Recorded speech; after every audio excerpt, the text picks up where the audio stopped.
Belgium to colonial missionaries, 1883. Reverends, fathers, and dear compatriots, the task that is given to fulfill is very delicate and requires much tact. You will go certainly to evangelize, but your evangelization must inspire above all Belgium interests. Your principal objective in our mission in the Congo is never to teach the niggers to know God. This they know already. They speak and submit to a Mungu, one Nzambi, one Nzakomba, and what else I don't know. They know that to kill, to sleep with someone else's wife, to lie and to insult is bad. Have courage to admit it. You are not going to teach them what they know already. Your essential role is to facilitate the task of administrators and industrials, which means you will go to interpret the gospel in the way it will be the best to protect your interests in that part of the world. For these things, you have to keep watch on disinteresting our savages from the richness that is plenty in their underground. To avoid that, they get interested in it and make you murderous competition and dream one day to overthrow you.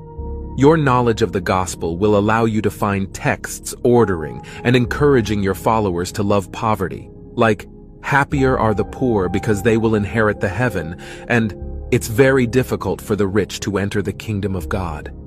You have to detach from them and make them disrespect everything which gives courage to affront us. I make reference to their mystic system and their war fetish warfare protection, which they pretend not to want to abandon, and you must do everything in your power to make it disappear. Your action will be directed essentially to the younger ones, for they won't revolt when the recommendation of the priest is contradictory to their parents' teachings.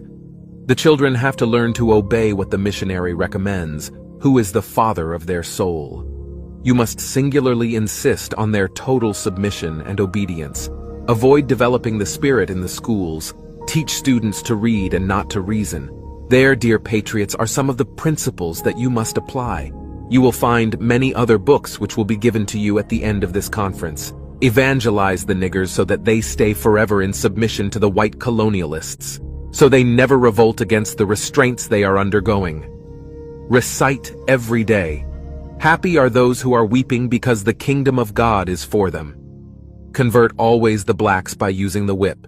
Keep their women in 9 months of submission to work freely for us. Force them to pay you in sign of recognition goats, chicken, or eggs every time you visit their villages.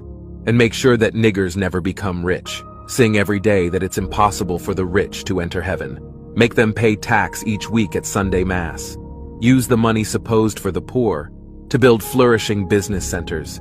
Institute a confessional system, which allows you to be good detectives denouncing any black that has a different consciousness contrary to that of the decision maker. Teach the niggers to forget their heroes and to adore only ours. Never present a chair to a black that comes to visit you.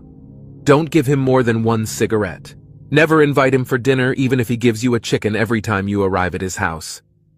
The speech which shows the real intention of the Christian missionary journey in Africa was exposed to the world by Mr. Mukwani Bukoko, born in the Congo in 1915, and who in 1935, while working in the Congo, bought a second-hand Bible from a Belgian priest who forgot the speech in the Bible.